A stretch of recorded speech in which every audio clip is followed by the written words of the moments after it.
Hello and welcome back to the channel. Today we are reviewing She-Hulk Season 1 Episode 7, The Retreat. And you may be asking yourself, why do I have a scene from Episode 6 up? Well, I hate to say I told you so, but I told you so. So let's find out why, and let's find out why Season 1 Episode 7 is both the best episode and the worst episode simultaneously. Without further ado, let's get into the review. Now, you might recall that some rumors came out, specifically from Overlord DVD, that talked about how the last few episodes of She-Hulk had apparently been re-edited to kind of try and make it less woke so that people might actually enjoy watching this terrible, terrible show. So is it true? Well, I can say in general, I did like Episode 7 probably more than I've liked any episode so far, except maybe from Episode 1. But Episode 7 is better in regards to there being less man-hating, and there's actually a little bit of a better storyline. There's a little bit of character development for Jen. Finally, probably the only actual character development we've seen so far. And as a result, I will have to say that aside from the first episode, the 7th episode is probably the best episode in this show. And indeed, if we go and look at the ratings, we see that the ratings have ticked up for the 7th episode. I'm just saying that the show is better in Episode 7, not that it's good. Look, spoilers ahead for this whole episode, again, because I just don't give a fuck. So when we get into the beginning of this episode, we see that Jen and Josh are actually still talking. They're texting regularly. And what we get to see is we get to see Jen and Josh sort of having several dates, and everything's cute, and you're trying to make it work out. They struggle a little bit with it here and there, where they're simply trying to kind of, figure out their way as a couple, is what it seems like. And eventually, they end up, finally, after several dates, hooking up. And the next day is when things sort of go off the edge. Jen is trying to text Josh, and, she says something that maybe doesn't come across too well. Feels a little bit clingy, but that's fine. Sometimes that happens.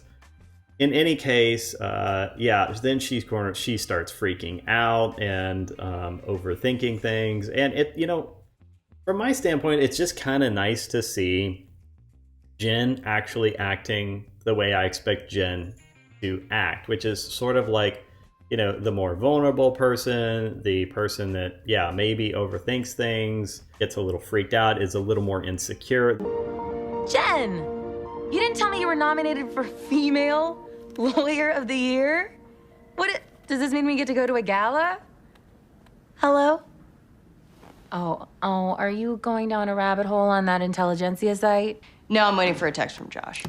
Okay, that's enough for you. You need to set a limit so that you don't keep checking that during work hours. What about just hourly? No, it's just the first 12 hours after you slept with someone for the first time.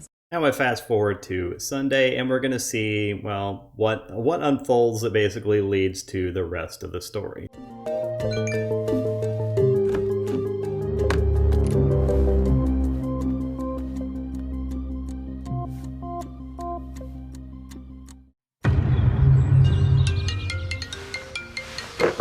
Hello? Jennifer Walters, Chuck Donnellan. Emil Blonsky's parole officer. Chuck. I can't imagine you calling me on a Sunday is good news. You got that right. We got a malfunction alert on Blonsky's inhibitor. I gotta go up to that wackadoo ranch of his. We don't have the resources for a squad of uniforms to go with me, so I was hoping you'd meet me there. Just in case. In case the abomination decides not to cooperate. I figure my chances of staying out of the ICU would be much greater if I had a Hulk there with me. So finally, a potential legitimate need for the She-Hulk. Hey, I'm not interrupting your weekend plans, am I? No, not at all. Nope, I will see you there. Oh, that's great, because the whole place is full of weirdos and I don't want to be. All right, so then fast forward, we see Jen go up to the ranch, and basically some interesting stuff happens. Her car gets wrecked by, Man Bull and El Aguila. In any case, But these two, this Man Bull character and El Aguila, fight and damage Jen's car, making it undrivable. So of course she has to stay. I mean, useful plot MacGuffin, but yeah, sure. I mean, I got to give them a little bit of something here and there, so I'll forgive this. Now, inevitably, Jen doesn't really want to be there. There's of course no cell service there. Distractions from the outside and all that. Oh, and you have no reception anywhere either. Yeah, this is not how I want to spend my day. And, you know, she's obviously really still wanting to talk to Josh, who she hasn't heard back from since, of course, they slept together. And it's quickly looking like Josh ghosted her and like he's a bad guy after all. Of course, he's going to be. I called it. And then there's this moment where she's with the guy again. And, you know, again, credit to them for allowing one guy to be nice for a whole episode.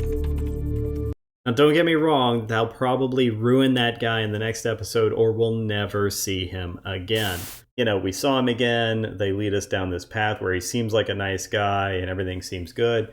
And then, of course, yeah, he turns out not to be a decent guy after all. Then we get into group therapy then with Jen. I don't want to be judged, I just want to be me. Oh, hell yes. Jen, you remember El Aguila and Mamble? Uh-huh. But in any case, she does end up joining, and this actually ends up to be probably the best, part of this episode for sure, and maybe the best part of the series so far. I mean, it's kind of sad, but this is where we actually see a little bit of character growth and some dimension from Jen. But before we jump to that, let's see this part with the Wrecker from, of course, the Wrecking Crew, supposedly. Let's just see that real quick. Sorry I'm late. I lost track of time in the yurt. No way. I was hurting for a yurt. You probably don't even remember who he is. Oh yes, we remember who he is. And then we get this whole flashback. You better be able to back it up. Oh, hey!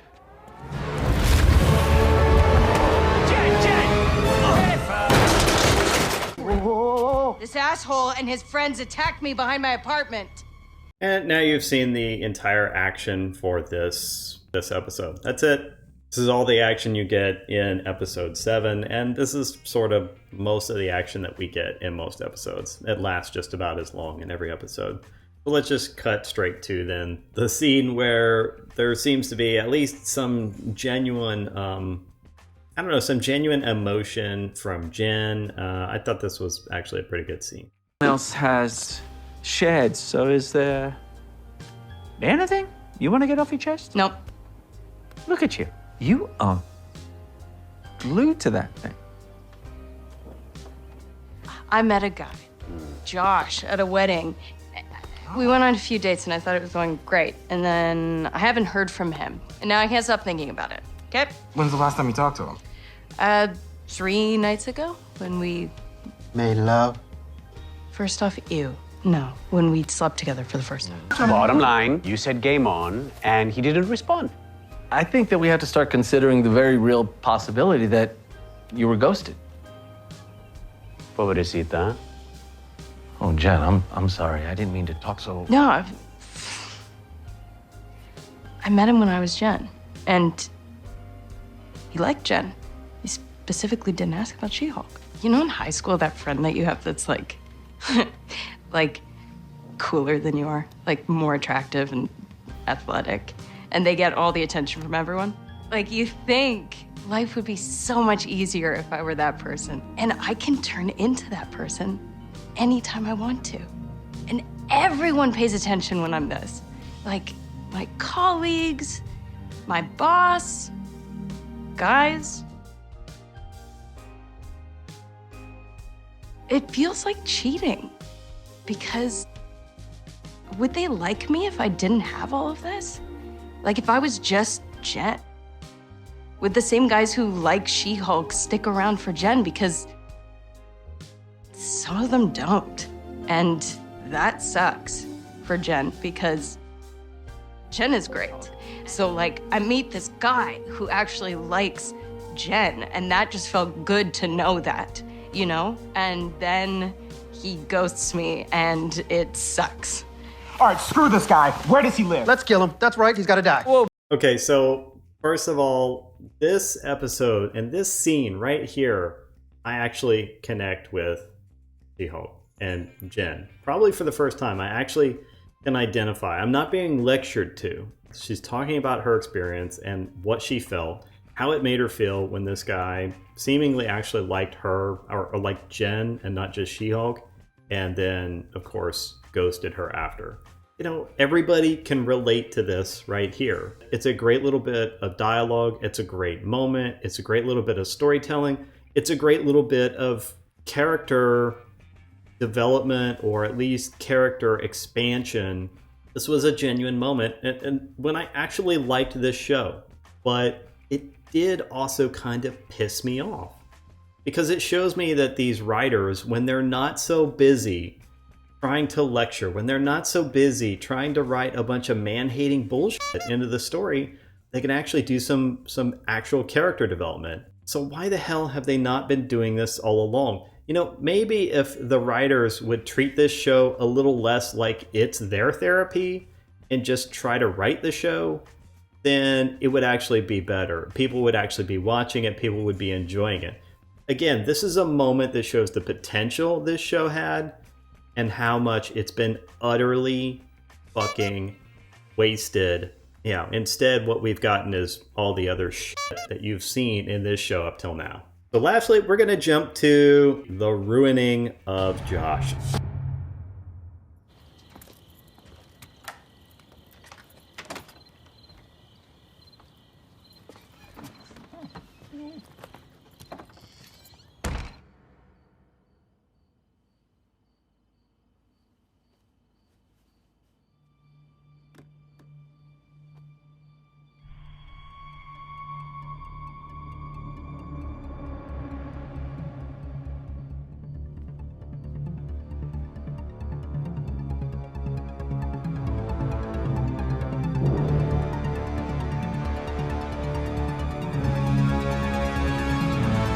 Part of me, I'm a little split on this one, because I thought they were just going to make him another negative stereotype male, a normal guy who's just a dick. And that is kind of how this played out for most of the episode. I actually feel a little bit better about the fact that they turned him into a legitimate bad guy. Like, he's working for these people who we don't know who they are. It's whatever this hulking project is. He's not a bad guy like a negative stereotype.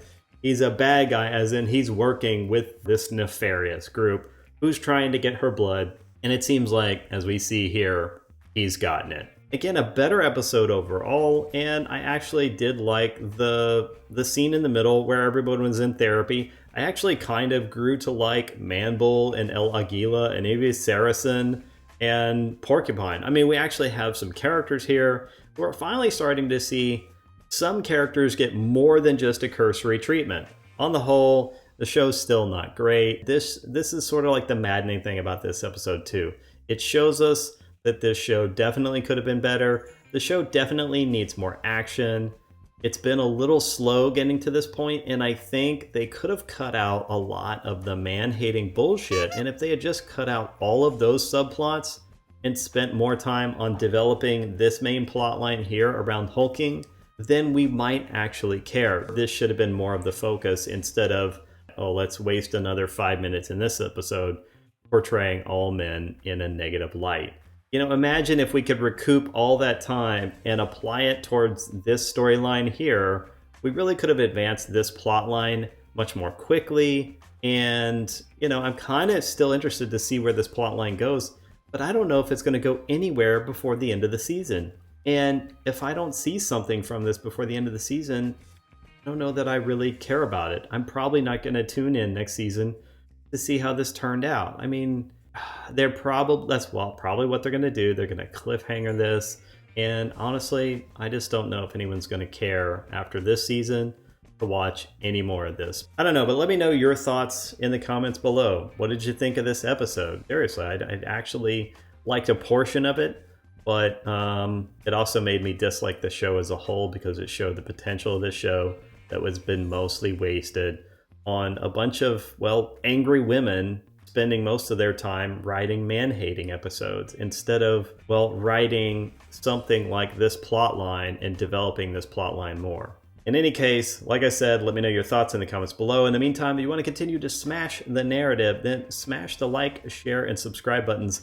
We're currently making our push for 1,000 subscribers, so if you're enjoying the content, please do subscribe because every subscription counts. Now that's all I have for now, and I will see you in the next video. Have a great day.